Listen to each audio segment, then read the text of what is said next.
Jagannath food and ফানে আপনাদের সবাইকে স্বাগত। আজকে নিয়ে আসলাম আর একটা নতুন রেসিপি, ভেজিটেরিয়ান এগ।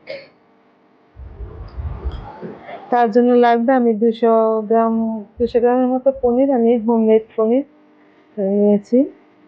পনিরটাকে ভালো মতো গ্রেট করে নেব।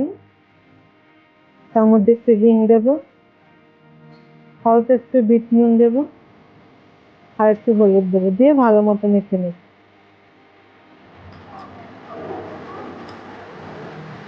ভালো মতো মেখে নিতে হবে, যেন আঠা আঠা হয়ে যায়, যেমন ওরকম মিষ্টি বানালে হয় ওরকম।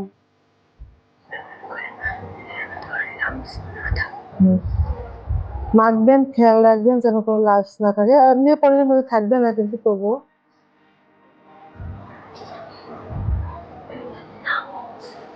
এবার ভালো ছোট ছোট গোল বল বল আকারে বানিয়ে নেব।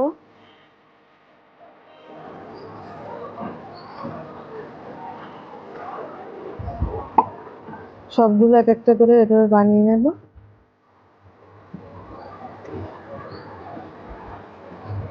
ঘরের পনির সুন্দর সফট হবে, আর যদি আপনি বাজার থেকে কিনে নেন পনিরটা একটু শক্ত হবে।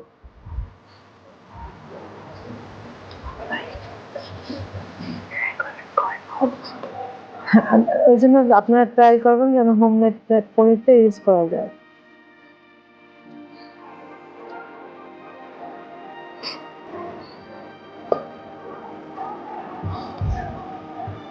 পনিরের বলস গুলো সব রেডি হয়ে গেছে। এবার লাগবে আলু। আমি বয়েল করা আলু নিয়েছি, আলুটা গ্রেট করে নেব। সিদ্ধ হয়ে গেছে, আলুটা বেশি চাপ দিলে ভেঙে যাচ্ছে।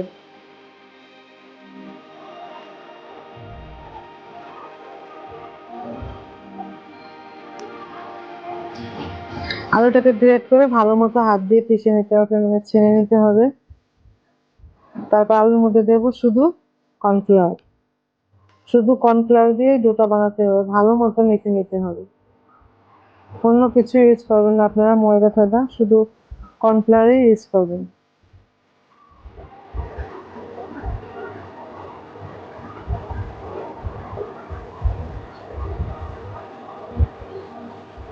যতক্ষণ দেখবেন একটু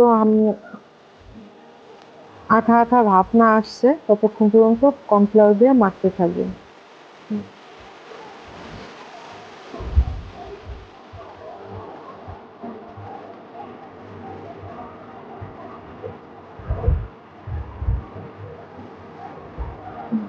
হয়ে গেছে, রেডি হয়ে গেছে আলু আর কর্নফ্লাওয়ার তৈরি, রেডি হয়ে গেছে। খেয়াল রাখবেন যেন নরম না হয় পুরটা, তাহলে কিন্তু ভালো হবে না ডো।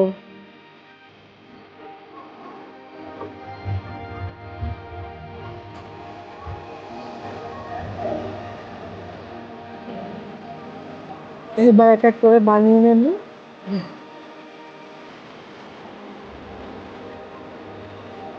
এভাবে মানে হাতে চাপ দিয়ে বেশ 2 আঙ্গুল মাঝখানে দিয়ে এভাবে লাগাতে হবে। এবার মাঝখানে পনিরের যে বলস গুলো বানিয়েছি, বলস গুলো দিয়ে দিয়ে মুড়িয়ে দেবো, যেরকম আপনারা পোয়ারোটার মধ্যে দিয়ে মুড়িয়ে নেন ওরকম মুড়িয়ে নেবেন। হাতে বেশ সুন্দর করে 2 হাত দিয়ে ডলে ডলে বা 1 হাত দিয়ে এরকম গোল গোল করে নেবেন, যেরকম এগের সাইজ হয় বা ডিজাইন হয় ওরকমই বানিয়ে নেবেন। আমার একটা একটু বড় হয়ে গেছে, বানানো হয়ে গেলে এটা কর্নফ্লাওয়ার মাখিয়ে রেখে দেবেন।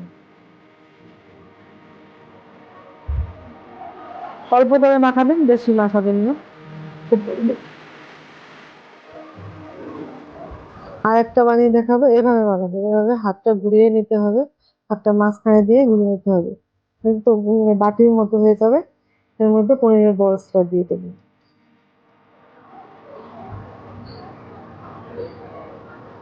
এবার এভাবে এটাকে মুড়িয়ে নিতে হবে।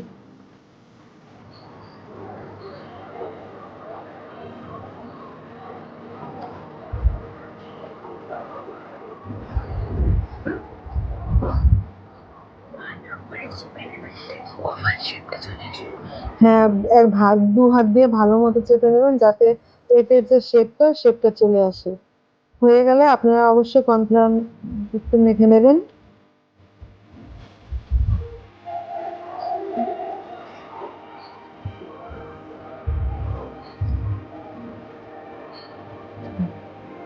রেডি হয়ে গেছে। এবার আমরা মশলা রেডি করবো। কিছু মশলা লাগবে, তার জন্য আমি গোটা জিরা নেব, একটু পোস্ত নেব, 2 চামচের মতো গ্রেটেড আদরক নেব, 2টি শুকনো লঙ্কা, 4-5টা কাঁচা লঙ্কা দেব, আর 3টা বা 4টার মতো লং দেবো।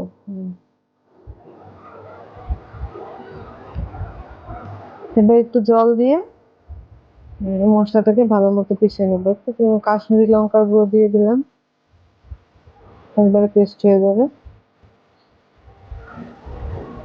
পেস্ট হয়ে গেছে। আপনারা ট্রাই করবেন ঘরের মশলা দিয়েই বানানো। বাইরের মশলা অনেক রকম ভেজাল থাকে, তো এই জন্য আমি সবসময় ট্রাই করি জিরা পেস্ট করে নিয়ে বা জিরা আগে পাউডার করে রেখে দিয়ে, ধনিয়া আগে পাউডার করে রেখে দিয়ে ওকে দিয়ে রান্না করি। এবার একটা টমেটো নেবো, একটা টমেটো গ্রেট করে নেবো। এদিকে আমি কড়াইয়ে তেল বসিয়ে দিয়েছিলাম, তেল গরম হয়ে গেছে।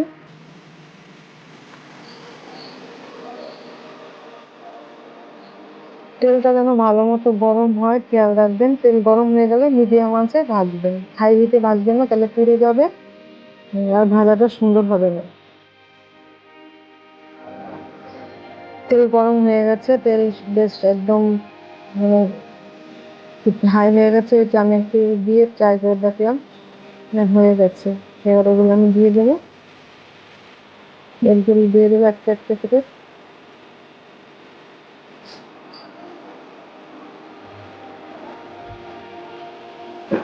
প্রথমে একটু ধীরে ধীরে ভাজার চেষ্টা করবেন, জোরে হুটাপাটা করবেন না, তাহলে ভেঙে যেতে পারে। একটু হয়ে গেলে তখন জোরে নাড়াচাড়া দিলে কোনো অসুবিধা হবে না।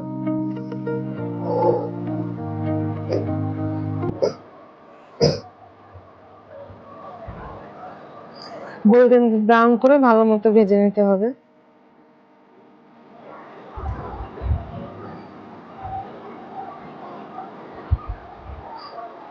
অবশ্যই মিডিয়াম আঁচ, আর যেন হাই না হয়।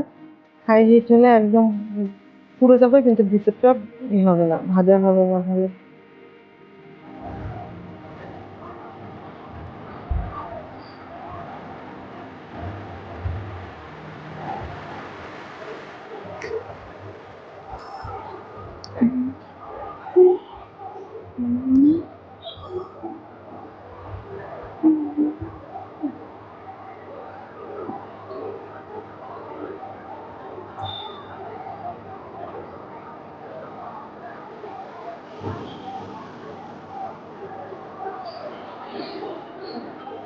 গোল্ডেন ব্রাউন হয়ে গেছে, ভাজা প্রায় হয়ে আসছে।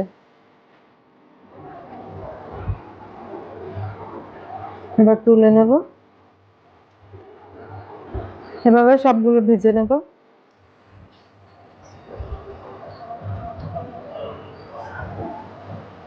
এবার আমি রান্নার জন্য কড়াই বসিয়ে দিয়েছি। কড়াইতে দিয়ে দেবো তেল। আপনারা ঘিতেও রান্না করতে পারেন, তেলেও করতে পারেন, যার যেটা ভালো লাগে।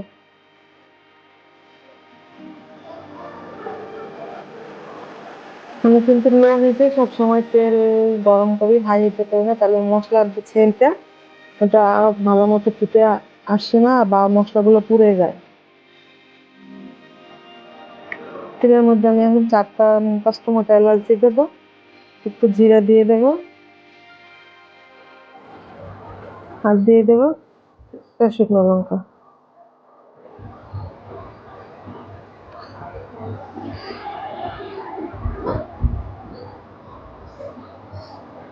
কখনোই মশলা দিয়ে হাই হিটে আপনারা করবেন না, তাহলে মশলার সেন্ট কখনো আসে না, মশলা পুড়ে চলে কালো হয়ে যায়।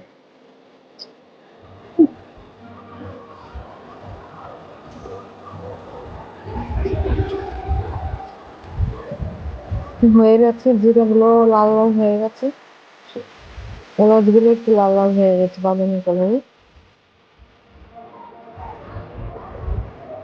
একটু অল্প একটু হিং দিয়ে দেবো।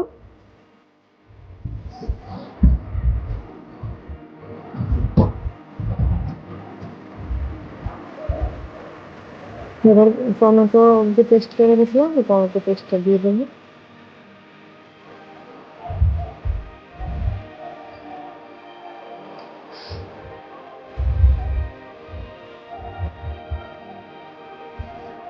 টমেটো পেস্টটা দিয়ে একটু মাঝে মাঝে নাড়াচাড়া দেবেন, নাহলে একটু নিচে লেগে যেতে পারে। টমেটোটা যখন একটু ভাজা ভাজা হয়ে যাবে তারপরে মশলা দেবো, আগেই মশলা দেবো না, টমেটোর সঙ্গে তাহলে কাঁচা গন্ধ আসবে। আমি মশলাগুলো দিয়ে দিলাম। মশলাটা যাতে একটু ভালো মতো ভাজা হয়,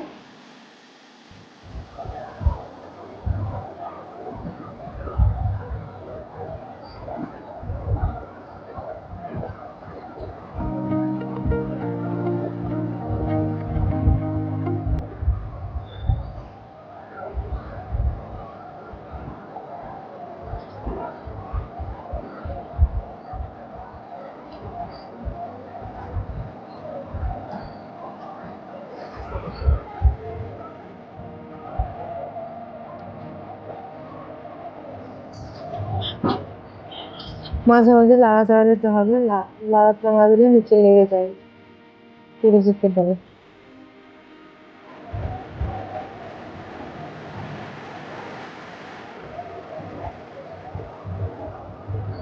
মশলাটা প্রায় ভাজা হয়ে গেছে।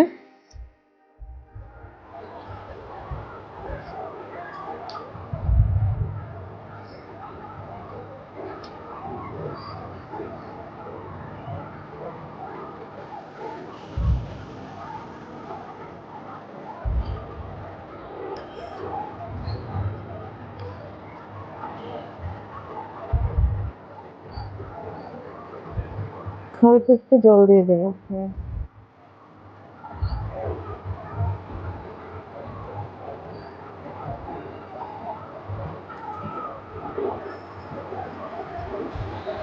কিন্তু বেশি গ্রেভি হবে না, জলটা বেশি দেওয়া যাবে না, বেশি জল দিলে টেস্ট থাকবে না। যখন জলটা ফুটে উঠবে তখন পরিমাণ মতো লবণ দিয়ে দেবেন। হয়ে গেছে, এবার আমি একটু গরম মশলা দিয়ে দিলাম। গ্রেভিটা একদম মানে গাঢ় গাঢ় হয়ে যাবে তখন দেবেন। এবার আমি সে এগুলো বেড়েছি দিয়ে দেবো।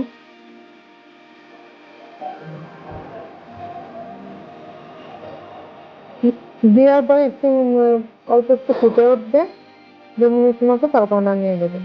তো ভাজা এটা বেশি হবে না। এবার রেডি হয়ে গেছে দেখুন। আমার একটা টেপে দেখিয়ে দেওয়া উচিত ছিল, কিন্তু আমার